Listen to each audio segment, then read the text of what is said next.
Oi gente, tudo bem com vocês? Hoje eu estou fazendo um vídeo que foi muito pedido, mais um vídeo da minha série de 50 minutos em 5, onde eu resumo grandes assuntos da história em no máximo 5 minutos, e hoje eu tô vendo que eu vou sofrer bastante porque o assunto de hoje é Revolução Francesa. Eu fiz um vídeo gigantesco explicando tudo sobre a Revolução Francesa, caso você tenha tempo recomendo fortemente, mas a proposta do vídeo de hoje é resumir em no máximo 5 minutos o que foi a Revolução Francesa, né? Esse movimento que acabou com o absolutismo na França e instaurou a República, que aconteceu entre 1789 e 1799. Então vamos lá, começando valendo. Primeiramente, antes de entender a Revolução Francesa, a gente tem que entender o que estava acontecendo na França pra galera se revoltar.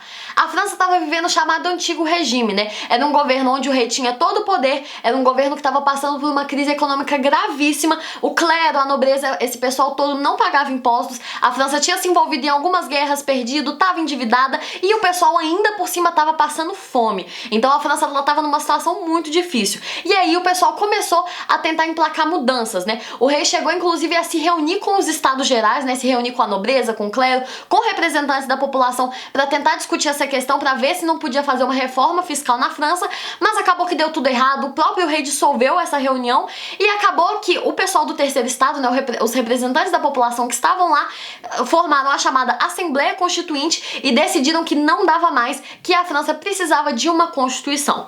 E nisso tudo, em 1789, foi o ano que a gente considera que começou a Revolução Francesa, porque no dia 14 de julho vai ter a chamada queda da Bastilha. A Bastilha era uma prisão antiga que tinha na França, que é um grande símbolo, era um grande símbolo do absolutismo, e o fato da população ter tomado a Bastilha foi um grande símbolo da queda, do início da queda do absolutismo. Depois disso, ainda em 1789, teve a chamada Declaração dos Direitos do Homem e do Cidadão, que foi um documento que trazia vários ideais iluministas e vários ideais também liberais, que era um documento que trazia justamente a ideia de que as pessoas elas tinham que ser iguais, as pessoas elas tinham que ter direito à propriedade privada. Ela era um documento que ia contra, né, o governo do Antigo Regime, que defendia que tinha que dividir os poderes na França, as liberdades individuais, que as pessoas tinham que ter direitos civis e todo tipo de coisa. E esse documento foi importantíssimo não só para a França, mas porque ele influenciou também toda a nossa sociedade ocidental, inclusive foi uma grande influência também para o Brasil. E a partir daí também vai ser feita a Constituição Civil do Clero, onde a França vai começar a separar o Estado e a Igreja. E em 1791 vai ser feita finalmente a primeira Constituição da França, que vai fazer da França uma monarquia constitucional. O rei Luís XVI continua na França, continua governando, mas ele tem que obedecer à Constituição. E essa Constituição vai começar a instaurar na França, né, a vontade da burguesia, o desejo que os burgueses tinham em relação ao governo francês. E a partir daí vai começar a monarquia constitucional, só que entre 1792 e 1793 o pau vai quebrar e a França vai pegar fogo. Por quê? Em 1792 vai ter a proclamação da República e ainda por cima o rei ele vai tentar fugir da França, vai tentar tomar o poder, vai tentar fazer altas coisas e acabou que o rei foi julgado por traição, porque o rei estava conspirando com outros países para tirar o poder, para tirar o domínio da França e acabou que o rei foi guilhotinado, o rei foi morto em 1793.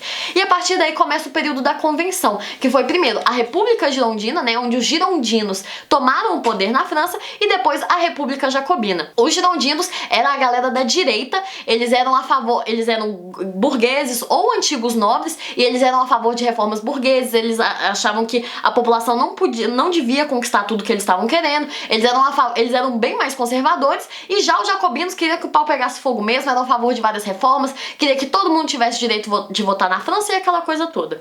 E a partir daí eles vão começar a brigar. Só que os girondinos vão perder o poder e em 1793 vai ser começado a República Jacobina, né? Os jacobinos vão tomar o poder, vão colocar uma nova Constituição, essa Constituição é importantíssima por trazer o voto universal, né? A partir de 1793 todo mundo pode votar na França, independente da renda, independente de qualquer coisa.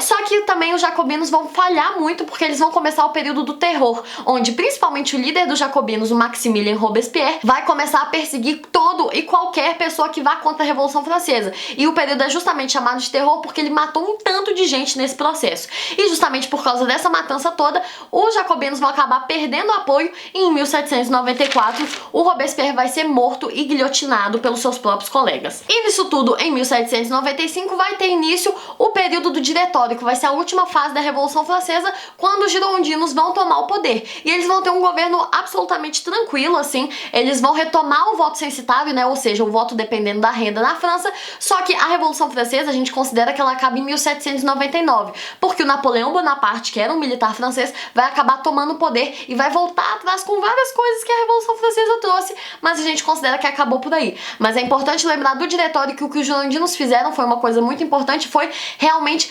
constitucionalizar, foi realmente colocar em prática, consolidar todos os desejos da burguesia, principalmente no que diz respeito à propriedade privada, à igualdade entre as pessoas e tudo mais. Então, resumidamente, essa foi a Revolução Francesa e foram pouco mais de 5 minutos, mas eu espero que vocês tenham gostado, eu espero que tenham entendido. Se vocês tiverem tempo, vejam meu vídeo que tá longo, mas tá valendo muito a pena, sobre a Revolução. Muito obrigada pela atenção. Se você gostou, dê um me piate porque dá muito trabalho pra fazer. Se inscreva no canal pra ver mais resumos e um beijo, até o próximo vídeo.